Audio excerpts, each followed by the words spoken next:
My name is Meagan Keane. I lead business strategy for the video products at Adobe. And I'm also a former editor.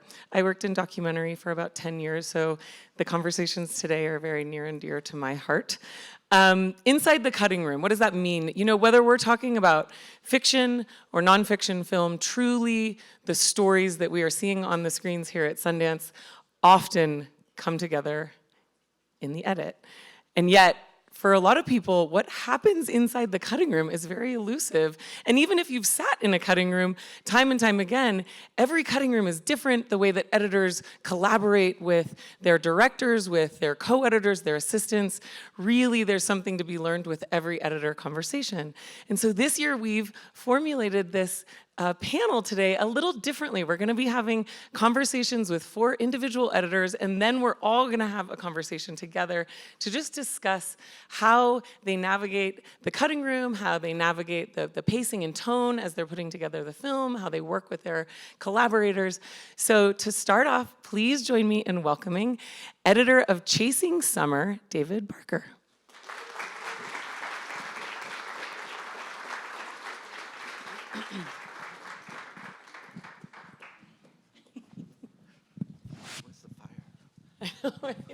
I know, where is the fire, guys? We promised a fire. Radiator side chat, right? So David, welcome. Thank you so much for being here with us. Let's start off with just explaining for the audience a little bit about Chasing Summer. What is the film about, and how did you get involved in the project? I haven't actually seen the final film, but it's a comedy about a woman who, it's sort of a rom-com, but not a normal rom-com. It's a comedy about a woman who's kind of never totally emotionally finished high school and kind of left because of what she experienced as a trauma, and for various reasons, she has to come home and be at her parents' house 20 years later and then deal with all that stuff. Yeah. And so it's also like, it's not a clash, but a mix of 2 radically different sensibilities. Eliza Schlesinger, who wrote the script and acts in it, and Josephine Decker, the director. And therein emerges the story. So it's I think, very original take on this kind of genre because it's such an unusual collaboration. Yeah, so what about this film made it a story that you were interested in telling? Why did you get involved? Well, I love working with Josephine. I've worked on all of her fiction films, so I had 6 or 7 films now. And so that's the main thing. It was something we hadn't done before. It was a comedy. It had like extreme limits that we shot it. It was written in July. It was shot in August. And we submitted it to Sundance 6 weeks after we started editing. Normally, Josephine's movie, most of them we've edited for at least a year, so this is a radically different approach. So it was fun. It was like a challenge. And I love working with Josephine. I had directed a couple movies, and then she was the second person I ever edited with, and we created kind of, she always says I taught her to make films, but I've learned as much about making films from her. It was a moment where I didn't know what I wanted to do in film, and it really re-inspired my way of like thinking about it. And we do basically what is, she came from documentary, and I came from a background of my mentor had directed 7 or 8 films with Jean-Luc Godard, so it was a way where we call it trapped rat editing. Like, you've shot all this stuff, it doesn't make sense, you're never going to be able to make a movie out of it, and you just desperately are looking at it, trying to figure it out. So we have a very free kind of collaboration that's really fun. Yeah, so with a collaboration that's been, over a number of films, what are some of the shorthands that you've developed? And was there anything unique about the way that you worked together for Chasing Summer? Well, it was quicker, very quick. So we kind of collapsed the process. Normally, we spend a lot of time making a director's cut that doesn't work, and then we realize it doesn't work. Well, we make an assembly, and then, so we're very quick in terms of we make the assembly, we look at it, we know, we rearrange it structurally the same day, and that's generally the structure of the movie. But in this one, we were doing screenings, because we submitted in the 6 weeks, so the director's cut was 10 weeks, so it was even before the producers were allowed to see the movie that we submitted it to Sundance. we needed to kind of compress the process, so we started screening every Wednesday for people. And so we got through some of the blind spots, because there's always things you think make sense, and then somebody who doesn't know anything about it comes and says, like, what the hell is that? So that process was really compressed, and we got through a lot of things, in the first handful of weeks that normally we might not have got into for 8 or 10 weeks. Yeah. So when you're starting a new project, what are your first essential steps? What are the things that the first steps that you take as you're starting a new film? It's like software-wise, I don't know anything about that. But yeah, it depends on, like, this movie, I was there from the beginning. With Josephine, I've done maybe half, I've been the main editor, and half I've come afterwards and recut the movie. So this one, I was there from the beginning, which means we're getting dailies every day, and so it's just a process of looking at the dailies and trying to figure out what the movie is in the dailies. I know, from past films that Josephine often will do some sort of improv with, her actors. And how do you, go about looking at performances and really choosing which pieces, I can't remember the term that you used, but sort of like melding something out of something that doesn't make sense. Yeah. How do you go about that decision-making process? Well, it doesn't really matter what I like, because it's always about the direct. At least in the films I work on, they're mostly very auteur films, and so I have the things that I think make sense, but it's not necessarily what will make sense later. So usually in these movies, that once they get above a certain budget, you're making a cut while they're shooting, and that cut, I personally think, does not always financially make sense. In this case, it did, because it had to be done so quickly, but I don't know. Yeah, even having done 6 films with Josephine, I don't know what she's going to like, so. I mean, that's actually a very good topic in this conversation in particular, is the concept of an editor being, in service of a director's vision. And yet, of course, you as a creator have your own perspectives, your own ideas. How do you approach those conversations where maybe Josephine has an idea and you maybe have a different take? What's your approach there? Oh, well, it's very unstressful, because it's always up to the director, in a way. So I can propose, I have a lot of wild ideas, and I propose them all. Sometimes with Josephine, I'm actually doing the opposite. Like with Madeline, I felt my job was to make it so humans could watch the movie. So like reining it in a little bit and giving it some pathway where people could follow it. But in general, yeah, I don't find it stressful, but when you're the director, it's stressful to make those decisions, but it's not stressful for me. So you don't feel attached to any sort of perspectives, concepts you have? That's good. Leaving your ego at the door, I think, is an important part of editorial. Not in general fiction, sometimes in documentary, because sometimes in documentary you actually are the person creating the whole movie, and you get more attached to it, I think. And what's your approach to the pacing, the tone, with a collaboration with Josephine? Each project is obviously a new project. Do you sit down and have those conversations ahead of time? Do you work through it, as you're piecing the film together? Yeah, we work through it because it depends on the material, and the material is always, at least the way we look at it, we don't look at the script, we just look at the material and see what that's about. So the tone, yeah, I mean, this one was a comedy, so we'd never done a comedy before, so the issue was like, it can have a lot of jokes and not be very engaging emotionally, or it could be there was a version which was very emotionally engaging but wasn't funny, and so there's stuff to balance there. But like in terms of pacing, one thing with this film, because it was shot so quickly, in 3 weeks or something, and it needed to function as a drama on a certain level. In a drama, for me at least, there needs to be space to project your imagination into the characters and so on. And there was literally no shot that was not a shot of Eliza talking.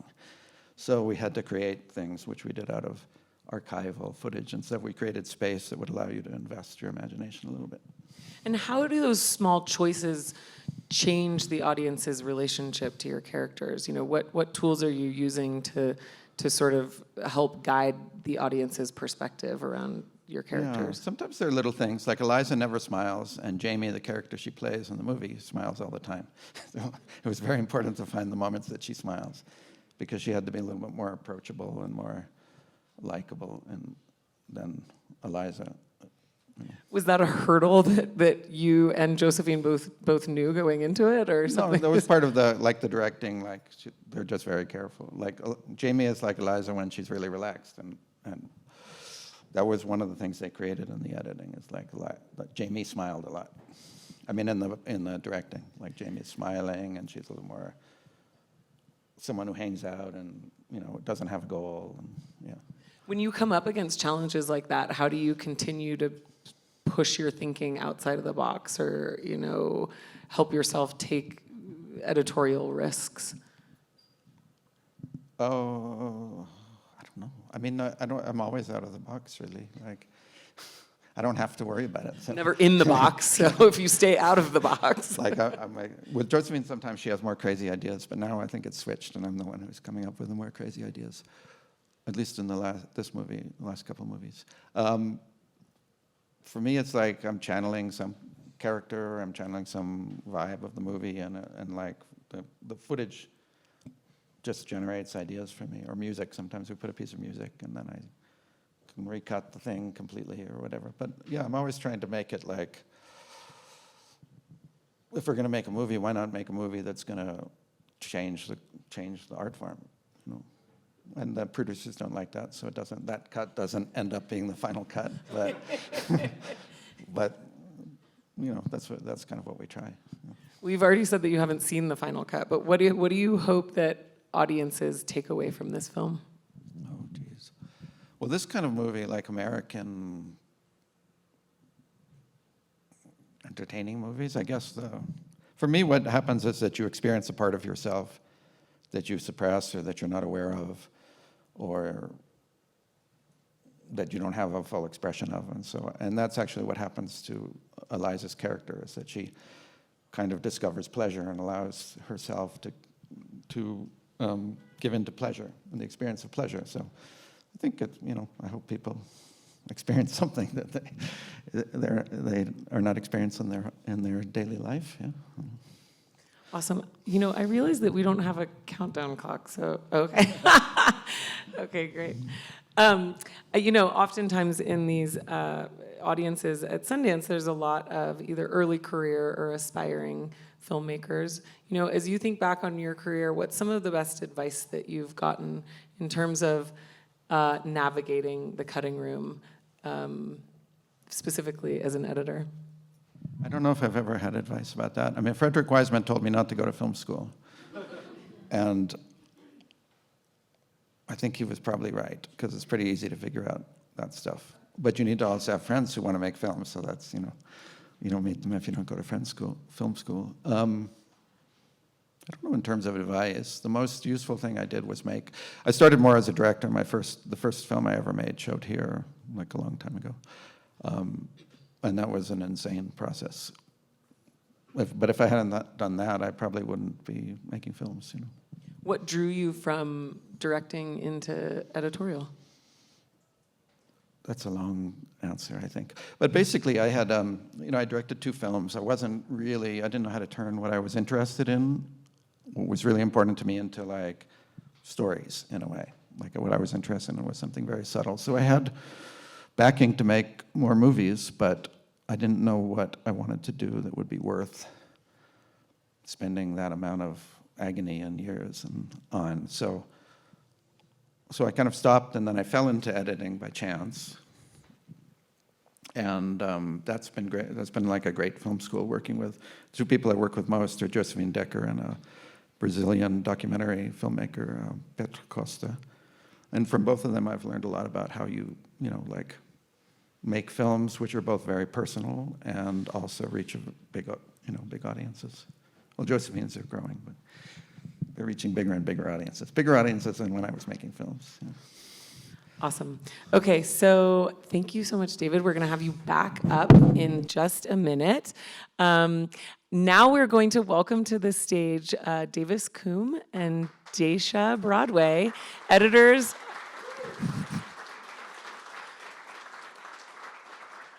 editors of the AI doc, or How I Became an Apocaloptimist. Hi. Welcome, welcome. Thank you. So again, it would be great to start off explaining a little bit about your film. I'm not going to try to say it again. Apocaloptimist, everyone. You do it. Yeah.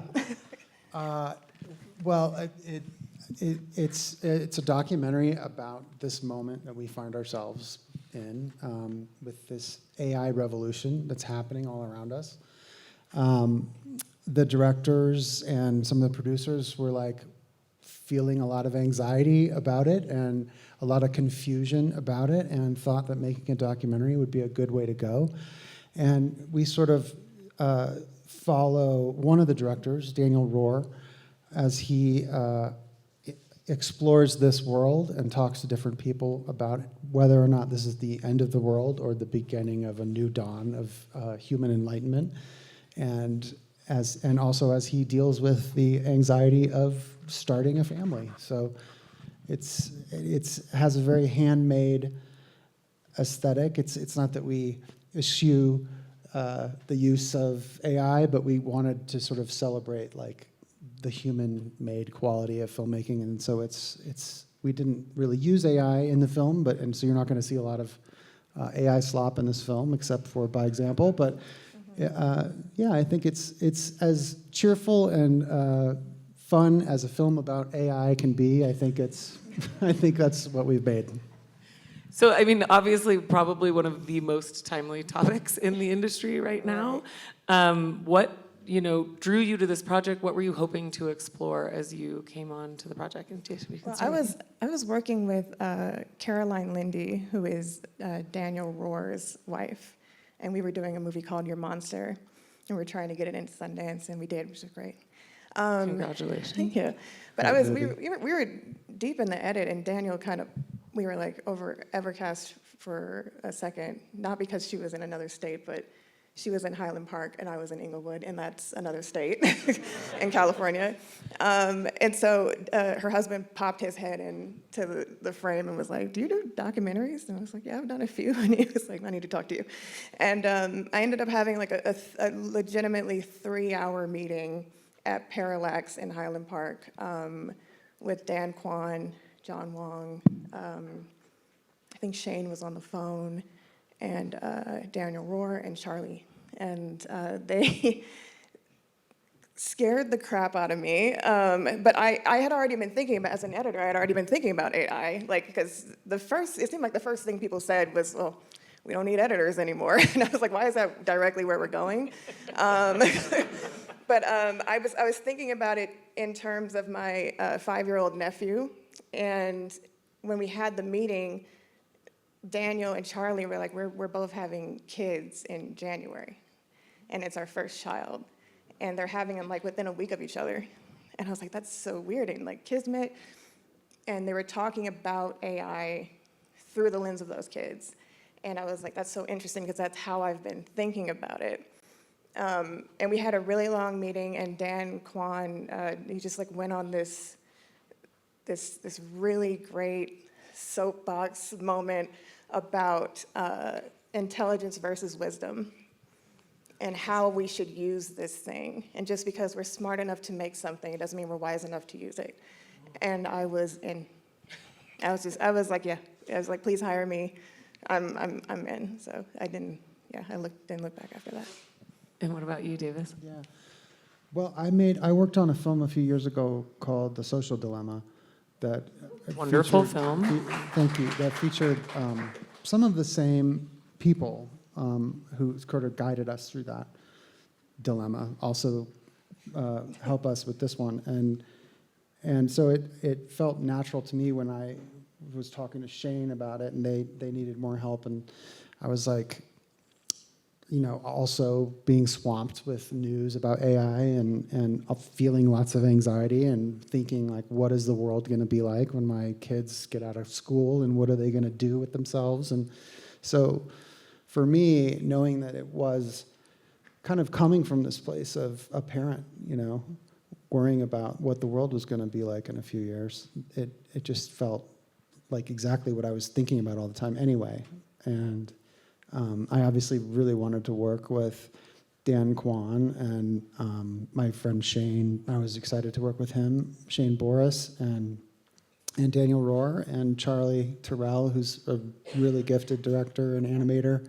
Like, it was just kind of a dream project. So I will say, when I first talked to Daniel Rohr about it, about coming on the film, he was like, "This is the hardest film I've ever made. I'm so miserable." Like, dude, anyway. But it all worked out well. Now, did you have preconceived notions of the topic when you were coming in, or did you really let it sort of take shape as you were crafting the film? I wouldn't say I hated it. I think that I just was annoyed, like I said, in the way it was being discussed as first and foremost something that could replace labor. And that really bothered me. And I thought about like growing up and how, like, I'm an 80s baby. I remember life without the internet, and thinking about how my sister, who is 13 years younger than me, does not. And then I was like, but this AI thing it's different. And I remember thinking about all the like funny things it was doing on Instagram. It's like everyone's making these funny memes and all these. I'm like, but behind that, what's happening? Like, what resources do we need to make those memes? So I was kind of already on the no end of things, and not because I didn't think it was a great tool, and I think it can be a very helpful tool, especially in medicine. I was more concerned with the way people might use it, and so I was excited to explore that in this film. I think going into it, it took a while for us to all realize how to narrow the scope of the film. Yeah. Because there's so many, I mean, it's such a huge and vast topic. I went into the film wondering if we were going to have to figure out, if we were creating consciousness and God and all this stuff, and we kind of steered away from that, Yeah. So it There was was a version of that. Yeah, that's right. I know. I saw that. Yeah, we made like 10 different versions of this movie. Yes. So yeah, it was really about how to narrow the scope enough that it could fit in one movie. Yeah, I'm sure also, I mean, it's interesting what you bring up around just the immediate negativity to creativity that often the conversations go to. And I find that frequently when you start talking about specific use cases, people are like, oh yeah, well, I'm okay with that, or oh Right. yeah, that's fine. I think as editors, and especially in nonfiction, there's a challenge of not telling your audience what to think, but like giving them the information to make the decisions for themselves. How much of a challenge was that to not just be like, this is what we think, and so you need to come along with us, versus exploring the topic? I think that was the hardest part of it. That was the biggest challenge, because like there were so many preconceived notions that people are going to have coming into it, and like it's something that affects absolutely everybody. And so there were times where you, unlike a narrative film where we're trying to just sell the vision of the director, this is something we care about, like, deeply. And so it was very hard to stay kind of objective, especially there's certain sections of the film where we have a section that was kind of called like the damage that AI is already doing versus like what it could do. And I was like, yeah, this is a very important part of the movie, because it's important that people know that this thing is already wreaking havoc, even if it's not on the news all the time. But I can't be biased in how I present that in the cut. It's just like these are the facts, and I can't say whether I think this is the worst thing that's happening. Because to someone watching the film, this part may actually be the worst thing that's happening. And I think that trying to find a balance in how to present information without, going, hey guys, like, we really gotta go out there and stop this one thing because it's important to me. All of it's important, and all of it is universally affecting everybody. So I think that for me was the most challenging part, was we were constantly getting information because I started the film and I was on it for 9 months, but I started it, I think, like right after Sam Altman was ousted or whatever. But it was like every day something new was happening when it came to AI. And so it was like trying to figure out ways to incorporate those things. And I'm like, in the moment, this feels terrible. 3 months from now, will it feel terrible? When the movie comes out 2 years from now, will it still be the worst thing that's ever happened? So it's like, it was really hard to like kind of toe that line, for me anyway. I don't know if you felt that. Yeah, it was a moving target. Yeah. Right? And I've worked on some other films where you're talking about a big issue that is already controversial, and you know, we are collectively at this moment where what happens in the next few years will determine how things go. So it's really important not to be very careful about what you put in this movie, and I think it's a delicate balance to find a way to help people understand, to start conversations, to sort of open doors without closing them at the same time, and without you know, turning people off from the discussion, because you know, whether we like it or not, there tends to be two sides to things. Like, you know, the AI community can already roughly be divided into accelerationists and doomers, you know. So there are vastly opposing viewpoints on this, and they have a lot in common. And that's kind of what we found putting the film together, is that, you know, these people who see themselves on opposite sides of this issue actually are worried about a lot of the same things. You know, and there are ways to come together and talk about it and build this technology in a way that, you know, avoids a lot of these pitfalls that are, you know, coming down the road. I'd love to spend a minute to talk about your collaboration as editors. I know you mentioned Parallax earlier, and I know the mentality at Parallax is often very collaborative editing, very much like everybody has ideas to contribute. And I'd love to, it's you know, for me, when I see two editors, I'm like, this could be one of a few things. Like, it could be like two true collaborators. It could be, you know, one started and maybe either had to move on to a different job, or it could be there's some drama here, who, you know, you never know. But, you know, what I learned about the two of you is you truly were both collaborators on this project, and I'd love to hear how you worked together and how you sort of divided the work and also collaborated with your directors. Yeah, well, there was no drama. Everything was fine. I did start on the project first, and then I had to go on to another project, and Davis pulled up on it. And Pulled up on it. because I say that because of the way he slid on this movie and killed it. I think, I saw cuts after, and I was like, oh, thank God he's doing like an amazing. I knew he was a good editor, but he's doing a really good job with a very hard movie. It's very, very hard. And that's basically, we had a phone call and a Zoom.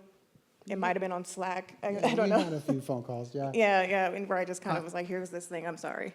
I feel, yeah, and I think that, you know, you guys sort of established like a collaborative workflow, especially with Joseph Beebe, the story producer, and Charlie and Ted Tremper, and, you know, like this was definitely many people's visions like coming together. And remotely, you know, like you're in LA, Charlie is in Toronto.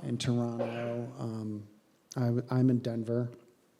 And so I was lucky to like inherit this huge project that was insanely well organized, and, you know, being familiar with Premiere and productions and that workflow, it was really easy to just hop in, and it made a lot of sense to sort of figure out what where she was and where she had been, and it was easy to find stuff and always like a phone call away. So, Yeah.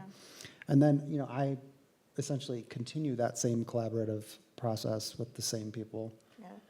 The So producers it were was- very involved because they, I mean, when I started on it, we were just trying to figure out what we were doing and how to attack such a thing. And I don't know how many openings of the movie I cut where we were coming at it from different tones and different, like how are we going to start? Are we going to start with babies? No. It's like, okay, let's start this way.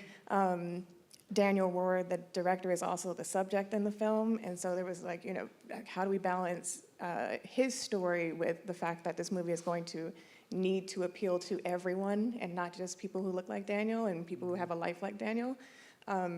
So it was very, just in there every day trying to make something happen. We had a great archivist. I had everything that I needed, but then it was just like, okay, what is the movie? And sometimes I would, start the day with a new outline that was brand new. And I'm like, oh, okay, this is what we're doing now. It's like, okay, so let's try. Me and my assistant, Anissa, would just like really dig into things. And every single producer, BB, Ted, like Charlie, everybody was so collaborative and very much like, what do you need? Like, and we could just get on the phone and talk things through because like I said, we're trying to figure out what it is, so you just have to talk about it. You have to have all these conversations about it. And everybody was really great with that. Yeah, I spent more time on Zoom on this film, and I had more creative input from producers on this film than I ever have before. Yeah. Okay, we have to jump to the next film. I also just want to mention, as an editor with 2 films in the festival, Daysha has to run. I have to leave. So thank you so much for being here. Davis is going to be back in just a minute. Thank you. Thank you so much. Please join me in welcoming our next editor, Mollie Goldstein, who is the editor of Hot Water.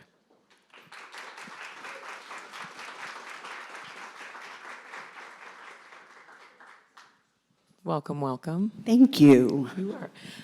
Okay, so again, let's start by just giving a brief overview of Hot Water for the audience to understand what we're talking about. Sorry, I think Harry Yoon, who's an incredible editor, is in the audience. I So mean, thank amen, you for being amen. here.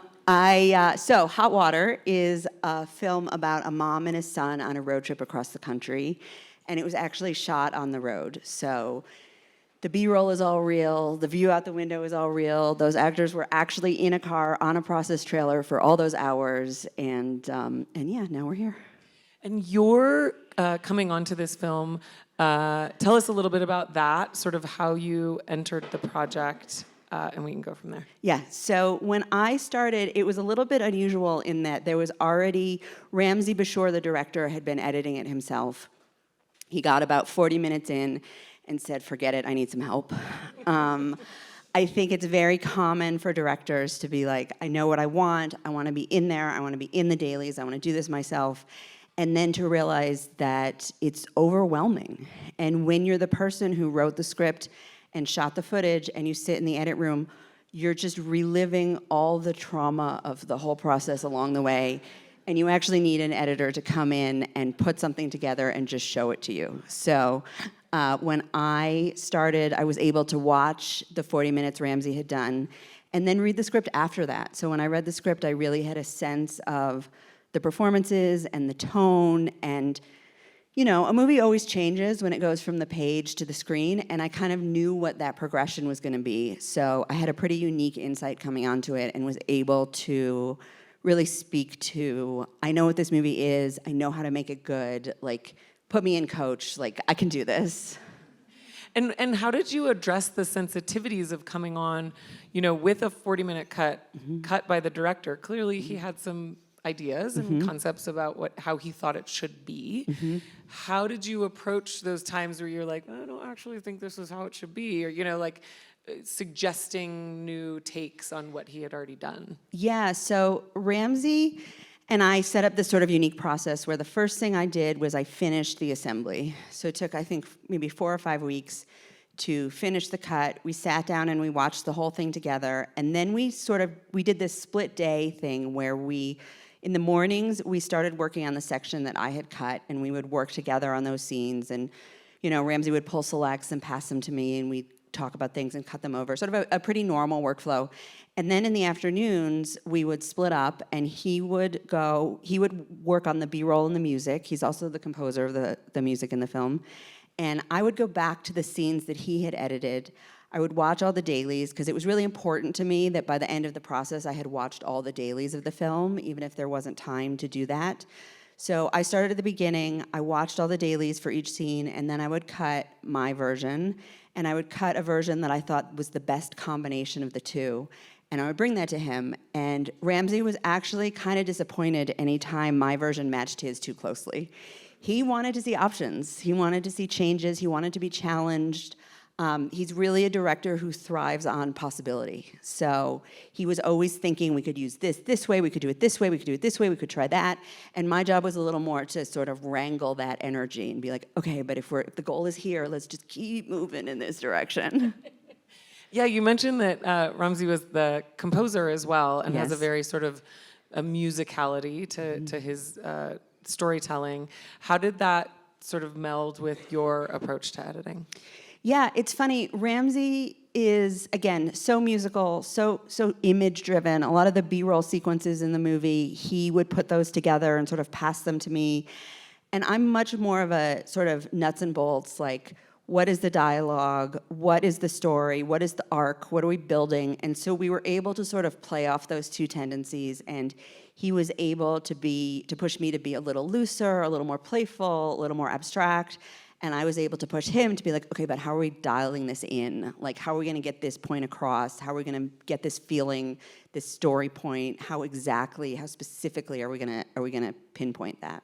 And with your sort of work with dialogue, can you talk a little bit about how speech to text came into play and how you used that in your editorial process? Yes. So I am spoiled.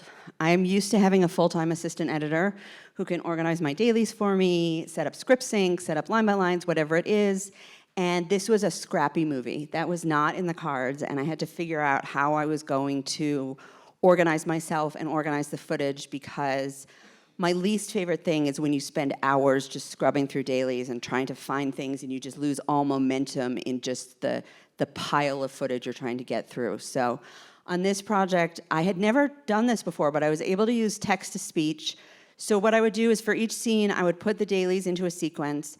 I would tell Premiere, okay, make me a transcript.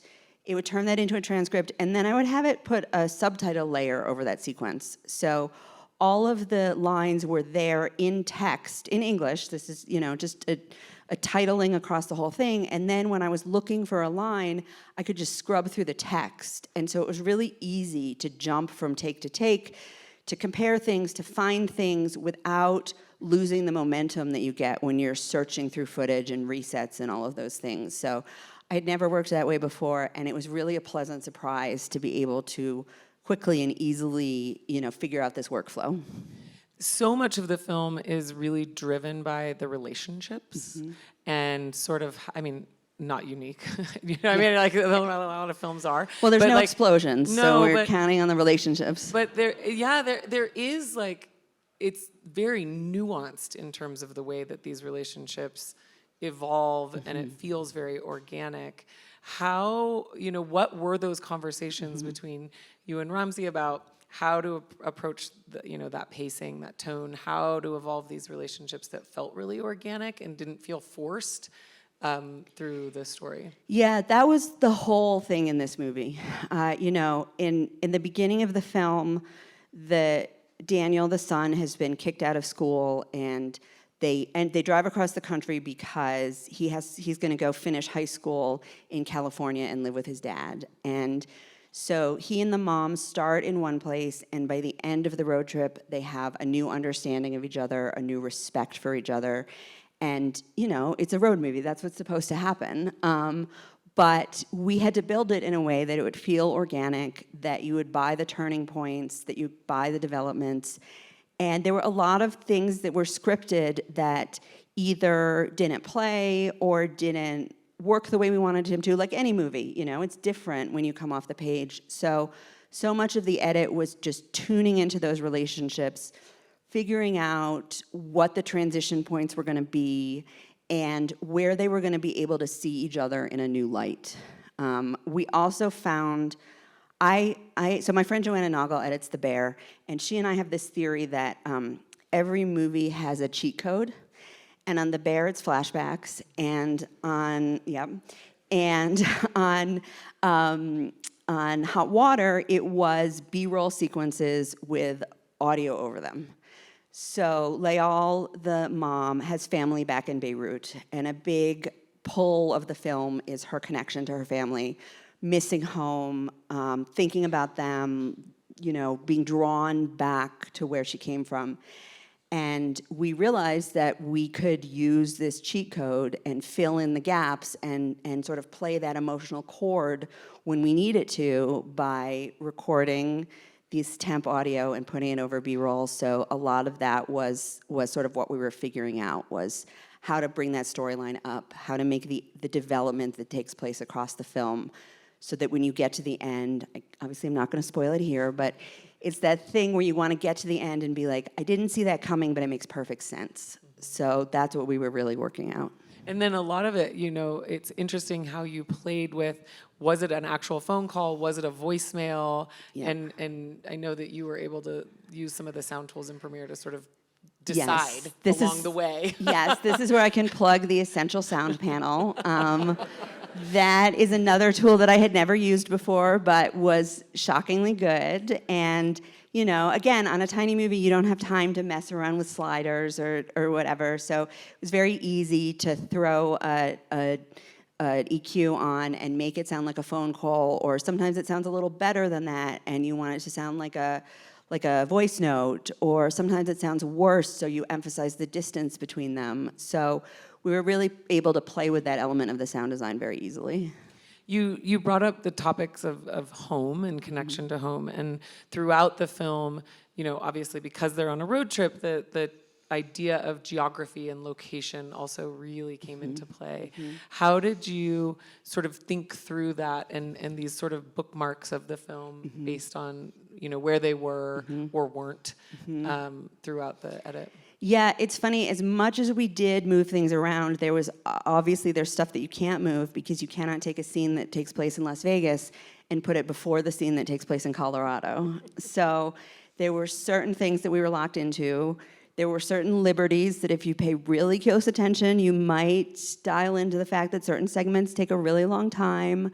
But we decided, as long as the geography was generally moving west, that we were good. And there are just certain places, like there are hot springs in Colorado where some really important emotional things happen, and that was tied into the look of it, the feel of it, everything else that was happening in the film was about the landscape as well. And I think, tying into, it's not the kind of thing that you think about in the moment when you're cutting, at least for me. I'm so in the nitty-gritty of the performance and the story and what are we doing next. But yesterday at the premiere, I was able to step back a little bit and think about how it plays into this history of road movies. And obviously we're at Sundance to think about the American West and the way they kind of grow and expand and develop as people while also moving westward across the country, I think had this whole as an extra element to the meaning of the film. So not a spoiler for the film, but a spoiler for anybody who might be attending the editor's luncheon on Monday. Mollie is a recipient of the Adobe Mentorship Award this year. Very well deserved. But I'd love for you to talk a little bit about why mentorship is so important to you, the concept of being inside of the cutting room. Why is that something that you've really invested yourself to? Yeah, I'm really happy to be able to talk about this, especially at a forum like this, because I think it's really important. I think that especially in this moment where we're moving into remote workflows, it's very easy for one person to be on Zoom and another person on Evercast, and this person is coming in from over here. You can't take for granted the soft skills.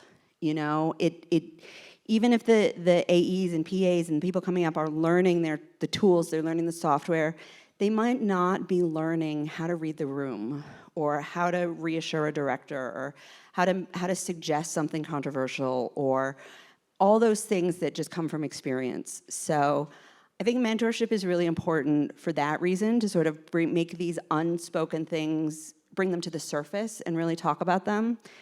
And the other thing that's very close to my heart is that it's a really tough time in the world right now. And when you build a community, it's an opportunity to say, okay, I can't fix ice. I can fix this cutting room right now. I can make, sorry, this is I feel very strongly about this. Like, I can make this mentorship program that I run, I can make this a good, safe, vulnerable, inclusive place to be. And so that's why it's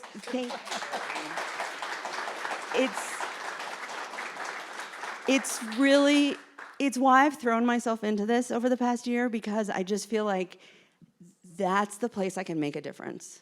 It's the place where me and my skill set and my tiny little sphere of influence, this is what I can make better. So, yeah, thank you. Now I feel awkward. We have to switch to the next film. Let's talk about Molly's premieres coming back. some more. Molly's coming back. So we're going to move to the last film, and then we're going to have you come back. Thank you. Yes. Absolutely, yeah. Okay, so finally, please join me in welcoming Sean Weiner, who is the editor of Union County.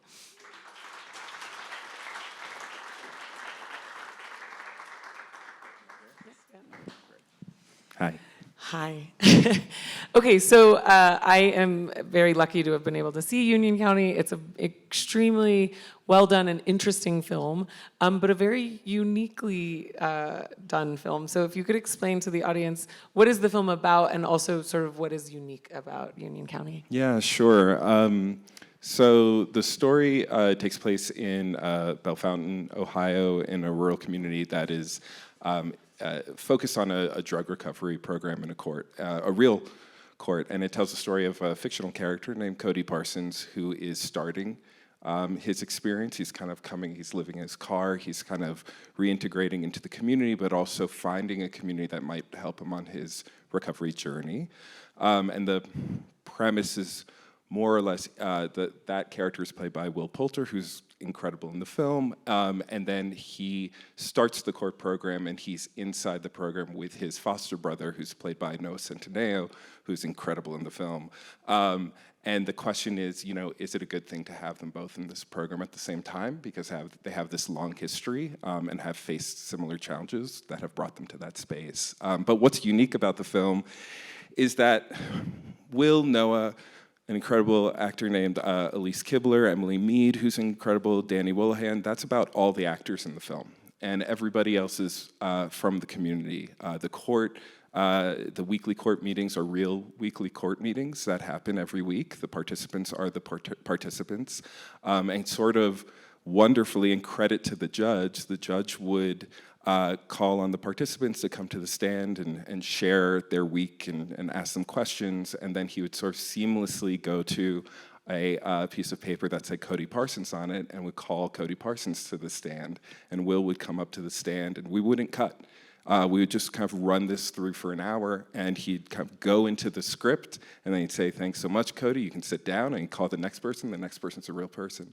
And that kind of happened in 4 different kind of settings that were reoccurring in the film, the court most of all. So what's unique in this film is that it's incredibly hybrid. Almost everybody that you're seeing on camera is the real person from the real community, and that gave us an incredibly deep responsibility to honor them and to kind of lift up and create some exposure, not just around this process and to celebrate recovery, but also to recognize this one program in rural Ohio that's been doing incredible work for a long time, so much so that the woman who's been leading this program for over 20 years plays a supporting actor in the film. She plays herself, but she also is across from Will in very dramatic scenes, and she holds her own, and she'll remind us that she did a little bit of acting classes back in college.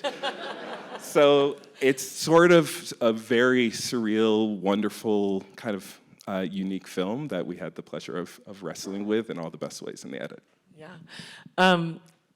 I want to talk more about that part, but first I'd really love for you to just talk about what drew you to this project, why you wanted to be involved in telling this story. Yeah, I mean, it's two things. One, Mollie, everything Mollie said really resonated with me. I do a lot of work in filmmaker development, and in 2019, I worked with a filmmaker named Adam Meeks on a short film called Union County. He was part of a program where a bunch of different folks were developing and making short films there, and I was able to edit that film with him.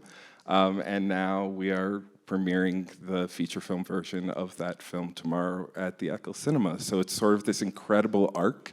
And so part of what drew me to the film was my love for trying to help develop filmmakers and help them find their voices. I'm looking at Ramil, who was part of that program. I mean, so many people walking around the streets here were part of these programs, and I just really enjoyed seeing somebody who understands the craft and is so kind of brilliantly creative and is saying, I want to be right there, and they're just trying to figure out how to get there. And I think sometimes you just need another person to help you unlock that and find that map, and I love that role. I think in a broader sense, addiction just has, and these experiences affects all of us. I mean, every single person in this room can think about a friend, a member of their community, a family member who has been impacted by the story, and who have hopefully gone on the road to recovery and found some peace in their lives. And so I think we knew that this was a story that, again, during a really, really tough time in the world, this challenge is something that touches all of us, and felt like we could all gather around and agree upon it being something that we needed to take time to think about and make sure that we're putting a lot of love out there and care for those people in our lives. So I felt drawn to telling that story. The topic really is one that is, very sensitive and often stigmatized. What responsibility did you feel to this community, to being, really sensitive to their stories, and how did that impact your approach in editorial? Yeah, I mean, so Adam, the writer-director, grew up in this community, and he, at a certain point in his life, started coming back to this community later on in life, and his uncle introduced him to this judge who's running this drug court. And he saw the story, his family had been impacted by this, and this was years and years ago. I mean, this is probably 2017, right? And so he's doing this work, and he's showing up to open meetings and getting to know participants in the community, understanding in detail what's going on. So by the time even the producers team is built and we're going out to Bellefontaine for the first time, we're walking around, and first of all, everybody knows Annette, who I mentioned as the woman running it, but then Adam would say, I know Annette, they're like, you're good. And then I would say, I know Adam, they're like, you're good. And so we had spent, years and years building this, so much so that Will and Noah were out there months and months in advance, also meeting the community, spending time with participants, taking part in open meetings. And so it felt like we were taking a very, very thoughtful approach towards something. We're very aware of extractive practices, and we were not going to do that. We're going to make something with this community, and something that they could be proud of, and something that they could feel like we had come in and helped in some way. So that really informed our process. I think the one thing that Adam heard from the community was this story is always a story of suffering, and we'd love to see a story of recovery. And so that was this guiding light. We're not telling an addiction story, we're telling a recovery story. And everybody in the community, that resonated with everybody, and that became a North Star for us in the edit and him in the writing. And so that was that positivity, that hopeful look at the experience of recovery as being something and that is community-driven, that is positive and hopeful, and also is non-judgmental, because going through this experience, you have your ups and downs, and that's natural and normal, and the idea is that you have a community around you that can help pick you up when you stumble a bit. So it was very important for us to follow that. And what were some of your early conversations with Adam in terms of aligning on that vision and in discussing, the pacing that you saw to bring that across? Yeah, I mean, so Adam's a very quiet and thoughtful, probably the most thoughtful person I know, but a very quiet and thoughtful filmmaker. But still, we wanted this film to be a movie that that felt very engaging. That was a movie that all sorts of people would have access to because it connected to everybody personally. So I think our goal moving in was we had sort of a same brain about how we approached the edit. We had done it before with a short, and so we're kind of returning to a song that we had played before, but it was now an album, right? It was longer, and then we kind of came in now with a film that was more resource, which more people are involved in it, and it has the possibility of playing at a place like Sundance, and it was really important for us that the film that we showed was going to resonate with as many people in the room as possible, and that would lead them to tell somebody else to watch this film, because we thought it could truly make impact. So I think that was, I think that's part of growth and maturing in the industry, and understanding that you have a specific vision, and that comes from a really, a place of conviction and truth. But this is a mass medium, and so when you have the opportunity to reach people, you really want to reach as many as you can, and you want that to be artful and to be honest and never compromise, but also you want to make sure, it kind of connects emotionally with everybody in the audience. The hybrid nature of this film is so interesting as an audience member because it truly reads as a fiction film. And yet you see these characters on screen and you're like, wait a minute, like this feels so real and yet looks so narrative, for lack of a better term. As you were developing both the process for production, but also as you moved into editorial, how was that impacting the decision making or the way that you approached capture, but also the storytelling and the edit? Sure. So it kind of cuts two ways. The first side is that before we arrived in this community, folks were going to a weekly meeting. They were standing, the judge was presiding over a group of people. Folks were coming up one at a time and sharing incredibly vulnerable, honest things in front of an audience, right? Folks were going to sober support meetings and sharing, the thing that they needed to get off their chest in a room full of, 8 to 10 others who were there listening, and that there was a musicality that folks were saying, Sean, hi Sean, kind of call and response and talking back and forth. And so all that's to say that there's so much public speaking, there's so much almost even with a judge like performance and ceremony and even music in the way that this community naturally operates. And so I think for us, it was moments that were nonfiction or that were documentary played very scripted because they were kind of like naturally working in this almost scripted way. There's a form to it. And folks were very comfortable emoting or speaking in front of a room, projecting their voice, all these qualities that you hope for from actors that you cast, but you can't necessarily hope for from real people just going about their daily lives. So I think a lot of it was inherent to the spaces that we were telling the story in. The other side of it, which kind of cuts the other way, was that it was very important for us to look at the nonfiction, the scripted moments and cast them through a nonfiction lens and make them feel as real as nonfiction as the moments that truly were that. And one of the concepts that Adam developed with our cinematographer, Stefan Weinberger, who was kind of brilliant in this way, he sort of said, well, in a documentary, you never can anticipate a moment. You can't anticipate an action, right? So like an example is like, there's a cup on a table, you can't like start on the cup and the person picks up the cup because who knows if they're gonna do that. In a scripted scene, you can be like, start on the cup gets picked up. So that means that the camera's always trailing the action. And so in the documentary scenes, the camera had to trail the actions because they were real scenes. But in the scenes that were a little bit more blocked, it was very important that his camera kind of trailed and found things, and things were a little bit surprising, and it gave this energy.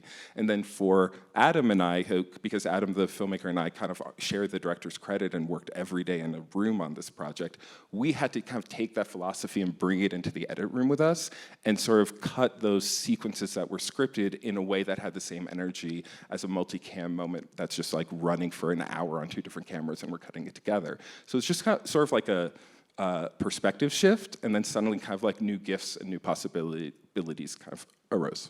And the result is that it is so seamless. Like, I need to accentuate that it's not like you're like, okay, now we're in a documentary part of it, and now we're in a script. It just flows together so beautifully. So you were very successful in this endeavor. We're gonna now invite the rest of the crew back up. So Mollie, Davis, and David, if you could join us.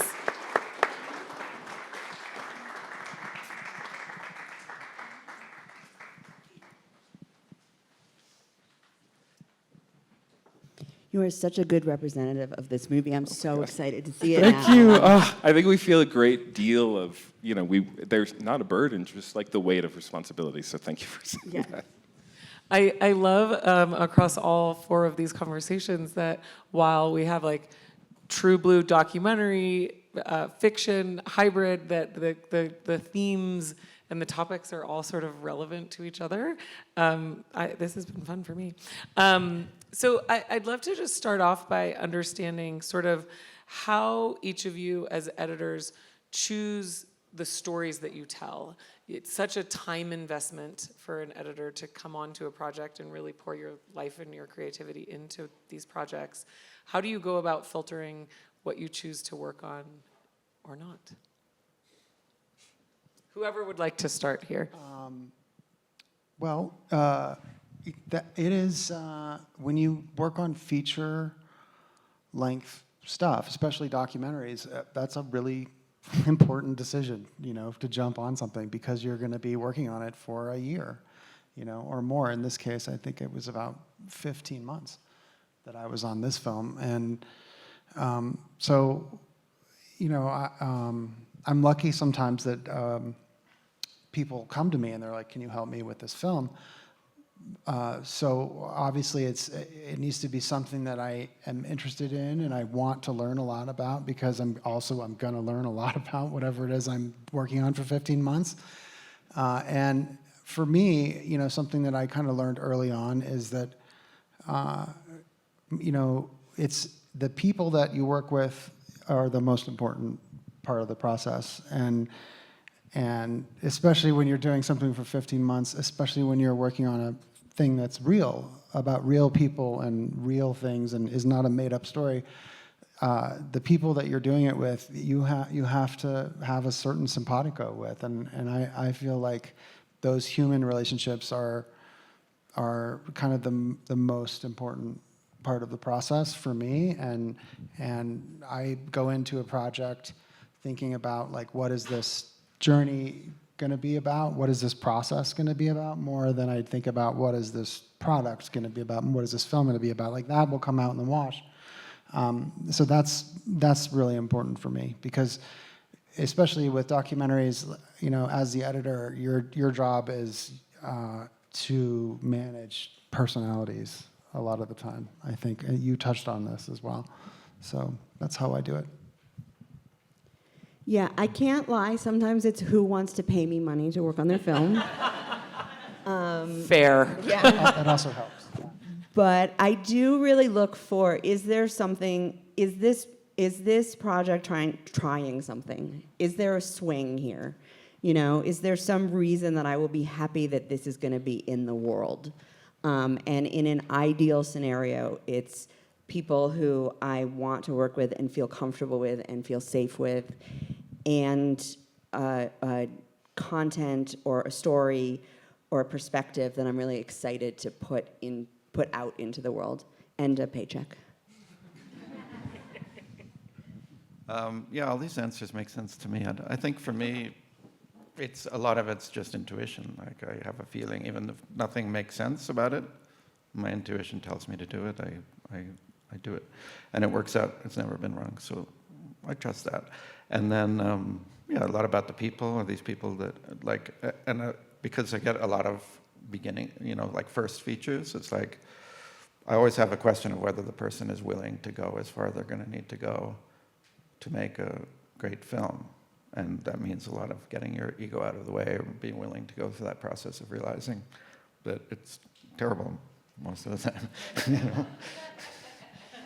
I'm sort of at the beginning of this journey. This Union County is the first film I've edited at this level. I was a producer on the film and wound up editing it alongside Adam. I spent a lot of time editing shorts, many of which I've played here, so I've had that experience, but my experience has been with developing these filmmakers, and part of doing that has been, you know, I'll edit your film if you sit next to me for every single hour of us editing, because I believe for a young filmmaker, seeing an edit from start to finish so influences their power, and their process, and how they're going to make films in the future. So I think my experience is now kind of reaching this new threshold where those filmmakers are now crossing over to feature-length storytelling, and this is my first kind of like journey across that threshold. I'm excited to do more, but I'm also excited about sitting up here on this panel with these great folks and imagining what it would be for a filmmaker who's already worked in the feature space to see the movie tomorrow and say, maybe we should work together. So I'm open to it.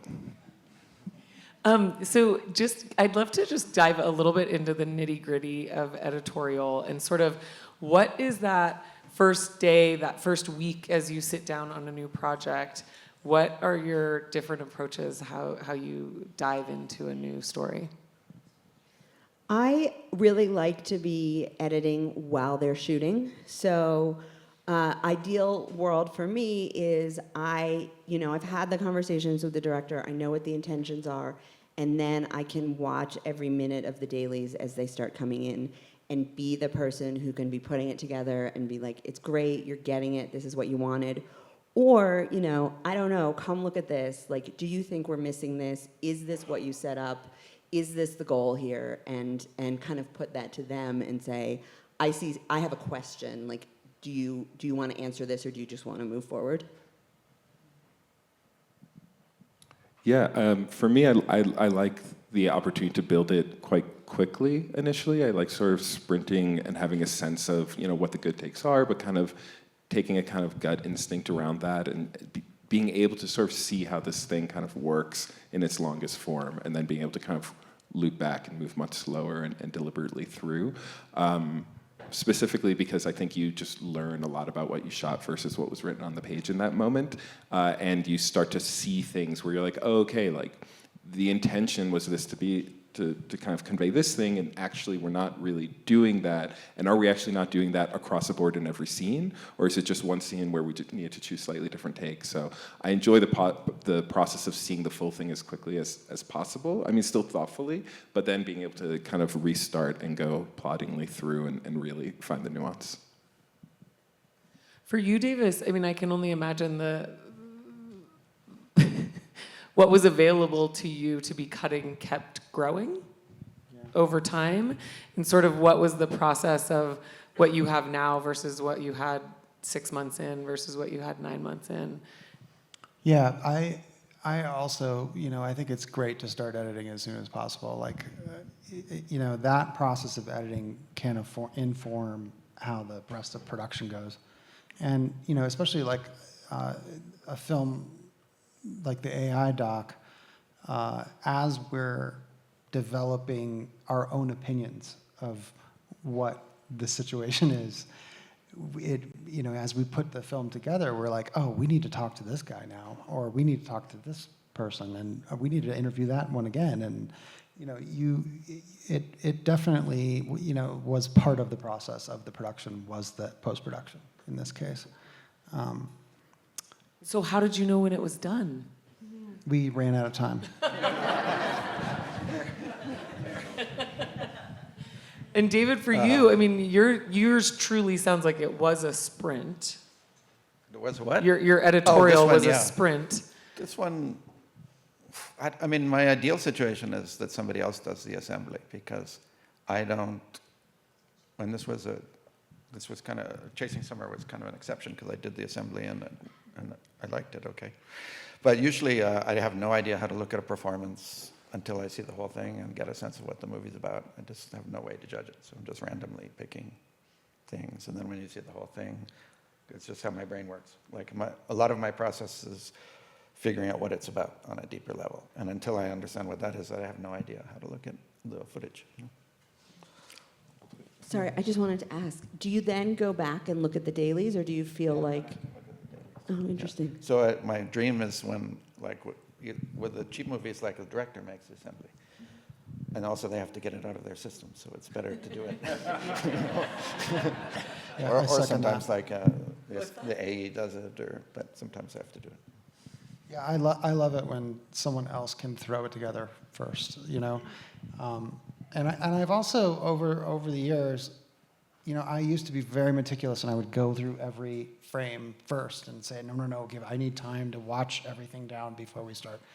And I these days I like to just talk to the director, figure out what it is we're trying to do, and like dive in and just throw that together as fast as possible, so that because it gives you a sense of like, we don't even need that scene, and you know, if I don't need that scene, I don't want to spend 2 weeks going through the 27 hours of footage that we shot for that scene. You know what I mean? Like, I spend a lot of time going through dailies, but it's a much more targeted search. And it's different when you have 600 hours of footage on a doc than it is when you have a narrative scripted thing. I have a question just around, I guess maybe rules that you bring into each project, but also that process of watching the first assembly and the rules that are happening kind of internally within the film, where you're starting to say, okay, this film wants to move like this or use these shots more than these shots. How do you, I guess, respond to a film in that way? And how much do you feel like you carry over as like, this is how I approach storytelling in an edit, versus sort of saying, okay, you know, clean slate, what does this want to be? I always want to cut my own assembly, but I am with you, David, on the like, you can't even start figuring out what it is until you see the whole thing. And I think that's where the whole process of editing is finding the rules. And like, you don't know, it's not until Picture Lock that I know what the rules are for that movie, because it took me that long to figure it out. Yeah, you see like a scene and you're like, that one's always not working. And then you learn the rule at the end, you're like, and that's why it's not working. And now I know why. If only I figured that out 6 months ago, we would have gone much faster. What are some of the biggest risks that you've taken in your careers? Big one. I mean, these days, it feels like just trying to do it for the job is a big risk. And with the COVID and the strikes and the contraction, it's like every day I have to be like, it's worth it. Like, it's important to me. I want to do this. There isn't anything else I want to do. I'm going to keep staking my livelihood and my mortgage and my well-being on this industry. I think maybe, living in Boulder or near Boulder, Colorado, and working on the Casting John Bonet documentary was maybe a little risky. And that was a weird one. But I think, any time you are strong enough to say, I don't want to do that, I don't want to work on that, because of that reason, because you don't know you might need a job. Sometimes it's a good thing to do, though. Yeah, I think for me it's, having a belief in doing this craft and finding a way for it to become a sustainable living, and taking that leap and realizing the leap becomes longer and longer, but you're moving forward and the ledge is slightly getting closer. But I think something that David said when you were both talking resonated with me, which is like being aware of the form and the flexibility of the form, and as things become tighter and more rigid and there's a way you do it, and even with things like AI and like just ways in which different molds are emerging, being able to break those things open and try new things and find new languages, and realizing that it's not just like 50 years ago when certain techniques were discovered, it's also 2 years ago or last night, and we kind of share those things with each other.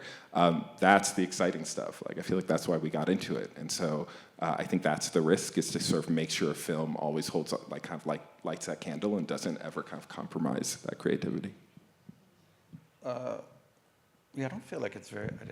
I don't feel like it's very risky, but I don't care about getting fired. But I do often push for the revolutionary version of a movie, and then the studio sees it and is like, no way.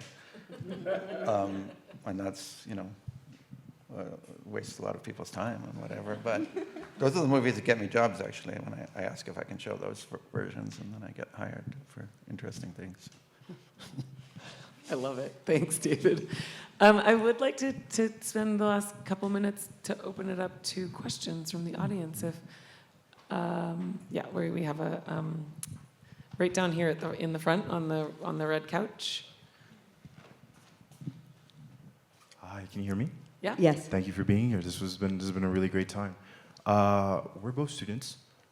We've worked on short films together for a really long time. They're my editor, Lee Ekong, and we've never not worked together. So in the spirit of endings and moving to Colorado and whatever, I'm really curious as to how you guys define, how do I put this?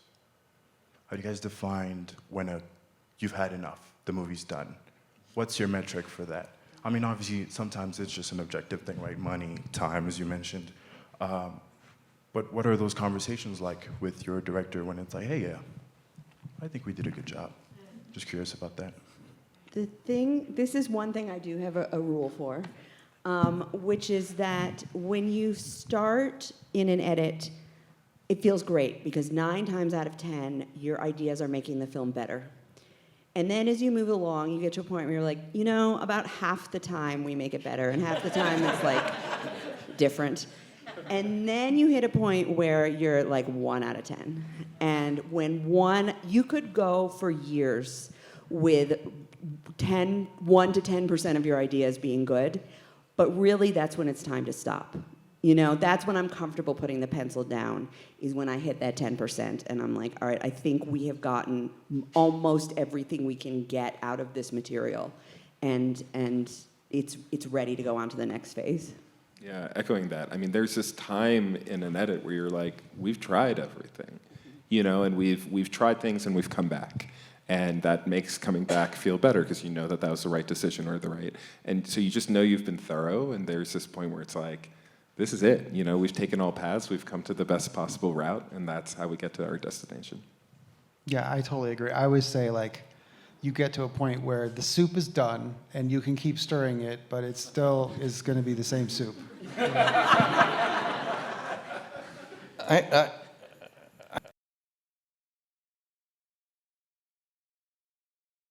I started recutting movies that weren't working or whatever. But so for me, it's like a rock. And you need to squeeze all the water you can out of the rock. And at first, it doesn't seem like there's any water there. But after you squeeze for a while, you start to see, oh, there's a little water there. And when you squeeze all of the water out of the rock, which is much more than you can imagine is there, then you're done.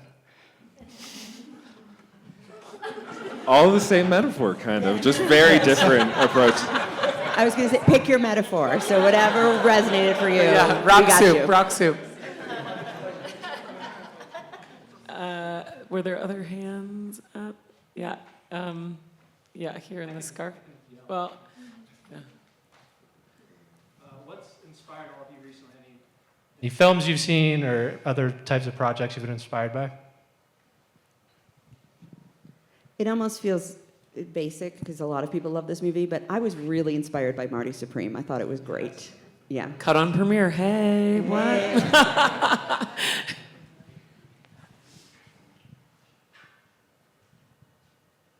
Yeah, I mean, Marty Supreme's great. I'm about to jet out of here and see a film called Barbara Forever that I saw. It's a documentary on Barbara Hammer's life, and it reminded me a lot of Todd Haynes' Velvet Underground film.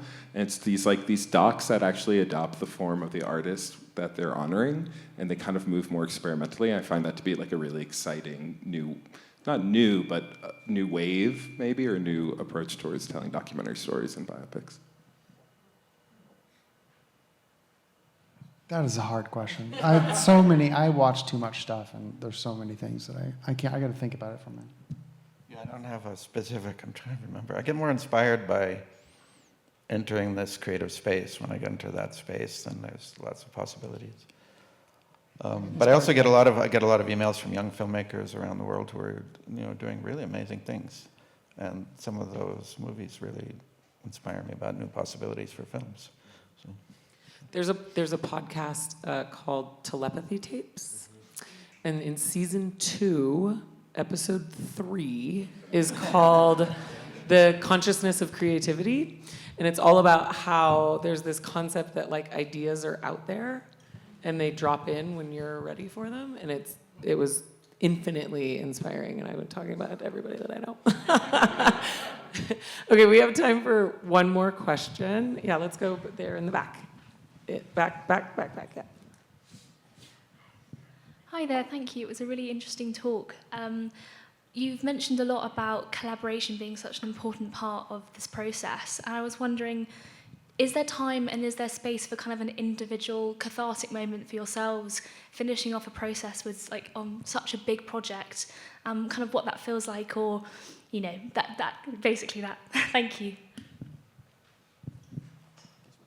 I mean, I think there's like and maybe I'm like a young buck, and so this people are like, well, that goes away, don't worry. But I think there's this moment of this grieving process at the end of it. I think you have these, it's hard, it's so hard, and it takes quite a long time to put together a film and get to that point we were all just talking about, but it's such an emotional relationship. You build such a bond with these people. Hopefully you have the opportunity to work with them again, and then it's over. And you're kind of like, wow, that was a day today. And a lot of people get to continue with a job for years and years and kind of build those relationships. And here, projects change, people change. And so I think there can be like something bittersweet about that. But also, it's a little bit of that, like if you're feeling those things, then that means it was something kind of worth doing because it meant something.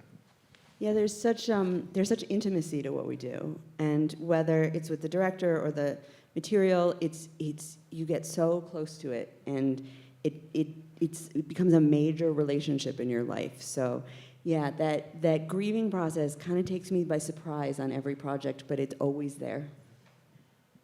Yeah, I think the first time you fill a room full of strangers and watch your rough cut, or whatever, wherever that happens along the way, is always cathartic for me. I always feel like I'm seeing it for the first time when I'm in a room with people who haven't seen it.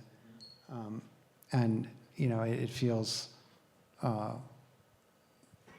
it's a revelation always, each time I do that. What's the question about how it feels at the end? Or I think what she was asking, is there a cathartic moment or a ritual of sort of the ending of a project? Well, with Josephine, we're always in a battle against the producers. Not always, but most of the time. And I usually get sort of fired at some point because they consider me to be an enabler of her. But there's always been a moment in the last couple of films, Earn Shirley and in this one, where the thing that everyone is saying doesn't work, we finally get the opportunity to screen it in a theater, and it works, and that's very emotional, because that's the moment that finally we can kind of sell what we were doing. Amazing. All right, well, we are out of time. Thank you all so much for coming. Thank you all for being here with us. It was wonderful.